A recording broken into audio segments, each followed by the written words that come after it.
guys, welcome back to the channel. Today we are sharing with you Norwegian Cruise Line traps that people are still falling for.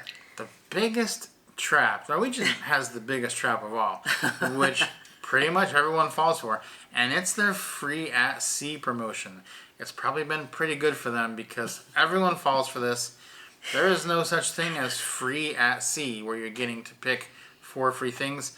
It is better termed taxed at sea. And so $400 at sea could be another name for it, because that's what you're going to pay when you check those boxes for the free at sea. You're going to pay all the taxes for the drink package. You're going to pay all the taxes for the meal packages, and they're not going to be cheap. And so you really actually have to look and consider, would we even get the benefit out of this free at sea package? Because a lot of times we wouldn't, and we just turn them down. Because if we're not going to be drinking heavily on that cruise, you may not even get your money's worth just on the taxes on the drink package. I think that's the biggest one, is if you look at how much those taxes are going to be. So a lot of people are like, oh, well, I just look at these. I know I have to pay the taxes on them. I just look at it as like a discount. But it's still not a discount, because if you don't drink a lot and you don't plan on drinking a ton, and even with just the taxes, what you're paying for that, it's still a lot of money, and you still have to drink a lot in order to make up the taxes that you're paying on the free stuff. So definitely, take pause and think about what you're going to consume on the ship in order to check those boxes, because it's not mandatory that you keep that. Now, we do usually keep the dining package, and we pay the tax on that one because it is cheaper than just buying the especially dining package by itself. It's still not exactly cheap, though. The Wi-Fi, they kind of throw that in there as like this great service to you. It's a terrible deal. It's not like Wi-Fi for the whole cruise. It's minutes of Wi-Fi, which you're going to burn through in nothing. So that is basically a worthless add-on. And then, the other one, it's just very minimal. So basically the only one we really like is the dining one. And then, the rest of them, not really that great. So we uncheck definitely the drink package, though, most of the time. Next thing that people fall for is the spa giveaways. We're going to be going to the spa. There's going to be a raffle. It's pretty exciting because you could win. And what happens is you get there. What they don't tell you is you're going to be sitting through an hour-long presentation about the spa and the gym and all the services they provide. And then at the end of it, they're going to pull out 10 winners who are going to get $25 off of a spa treatment, which is like $250 that you were never going to pay for anyway. So it's pretty much a waste of your hour. We've fallen for this once. We said never again. So many people we see leaving those and like, that was such a waste of time. Not only that, a lot of times they do it like during sail away. So people are sitting around at this presentation that they didn't sign up for something that they didn't sign up for. They just wanted to, be a part of the raffle and see if they could win a free massage. Who doesn't want a free massage? Sounds amazing, and they make it sound really good when you go down there for the tour. The thing is, we always go down there for the tour because we want to see the thermal suite, because we usually do sign up for that. That's one of the things that we love across all cruises, and one of the things we almost always sign up for. So we always go down there for that, and they are really heavy in trying to get you to fill out those little papers so that they can put you in for the raffle. But it is, I've noticed every single time that the drawing is during your sail away time, so you're kind of wasting that too. All right, if you don't take the free at sea drink package, you're going to run into another problem now, which is if you're going to order your drinks just kind of one by one, which is what we do, saves you a lot of money. We try not to drink a lot on the cruise anyway. And say you order a Coke with your lunch or your dinner, they might just bring you a glass filled with ice with some Coke in it. Well, the glasses are only not that big. A whole can is not fitting in there. So they've, in the recent years, gotten pretty cheap. And they're putting one can and putting it in 2 people's glasses. But you're paying for the whole can. So you can ask for the can. You say, I'd like to get a Coke, but I want the can, and then a glass of ice. and they'll bring it to you, because it's kind of ridiculous that they've raised the price to like $4 a drink and then only giving you half a can. The other problem is, half the time they pour half into someone's drink, let it sit there for 30 minutes, then pour the rest into yours, and the one they bring you is flat anyway. Yeah, it's really frustrating because it's not, I don't like sending things back. I almost have never sent anything back. And one of the few places I've had to send something back has been on an NCL cruise when we've asked for Coke and I get it and it's completely flat. I'm not paying $4 for, water syrup. It's just, I want the fizziness of it, right? And I think that's super frustrating that, they've got that down so much. So it's a nickel and diming that they're sharing, a can with people and splitting it up, which is really just kind of wild. Yeah, I don't think we've ever sent anything back in our life in a restaurant.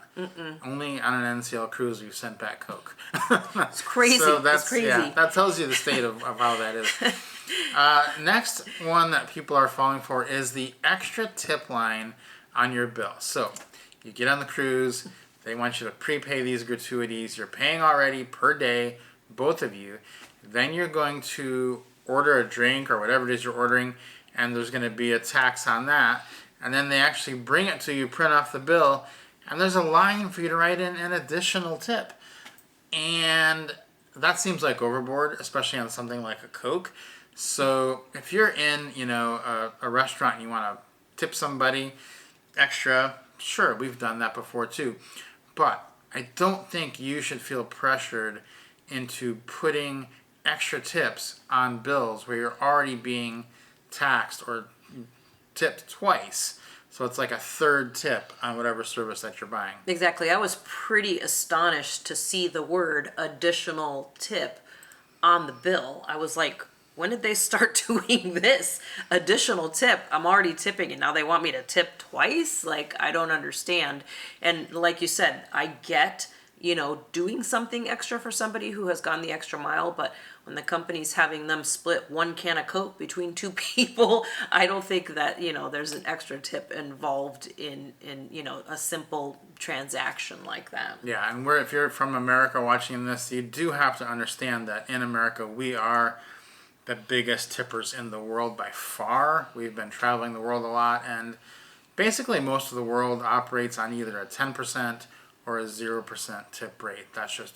It's just kind of in your bill. There is no tipping. There's no such thing as a tip because it's just a service charge on your bill. You'll pay an extra 10%. Tipping isn't even a thing in most of the world. Only in America is it now, what is it now? Probably 25%. So we're getting pretty close to that Friends episode where Joey jokes that 50% is a good tip. We're halfway there. Getting close. We don't want to keep pushing it towards that because it is getting pretty up there. So let us know what you think about that. But everyone from different countries has different opinions on that. Americans are definitely the biggest tippers in the world, though. Next trap that you fall for is you book this cruise and you're thinking, oh, everything's going to be included on it. Mm-hmm. They got a go-kart track, they got a laser tag. You get there and it is going to break the bank for you and your kids to ride these rides and do these activities. No, and I think it's super frustrating because those are the things that they advertise when you see the ads for these ships. What do you see? You see the go-kart, you see roller coasters, you see, walking the plank and the cool slides and all the different things. But guess what? All of those things are not included in your fare. You have to pay extra for them. And that's really frustrating, that they've broken it down to nickel and diming you. It's like, I'm already on the ship. This is my vacation. I paid for it, and now I have to pay for more things after I get on the ship. And that's just extra. It's not cheap. So, we've been pretty disappointed in their pricing on these types of things because it just kind of leaves a bad taste in your mouth when you want to do something like that. And, $20 here, $20 there, it will add up on a 7 or 10 day or even 14-day cruise. Mm-hmm. Next one is going to be different foods you have. It's not just all the food is free outside of the specialty restaurants. You've got ice cream, milkshakes, Starbucks. They're going to tempt you with this. It is not going to be included. Yeah, and again, this is frustrating. I get specialty restaurants. I understand that concept, but you have, the Starbucks is conveniently placed usually in the atrium area. And the same thing with like, the candy shops and the milkshake place and the like. Why is ice cream not included? I can get soft serve in the buffet. Why can't I get this ice cream? It's still ice cream. Just things like that I think are really frustrating that they do that, because again, people are paying a lot of money these days to go on an NCL cruise because their prices have gone up, that it's kind of hard to justify because they're not really meeting the price increase with the service and product increase. Yeah, and I remember our first time we were on a Virgin cruise and also Disney cruise, and I went up to get a drink, a Coke, and they were just included. You get whatever you wanted, and I thought, well, that's pretty interesting. That's very refreshing, and it wasn't like the $4 mattered.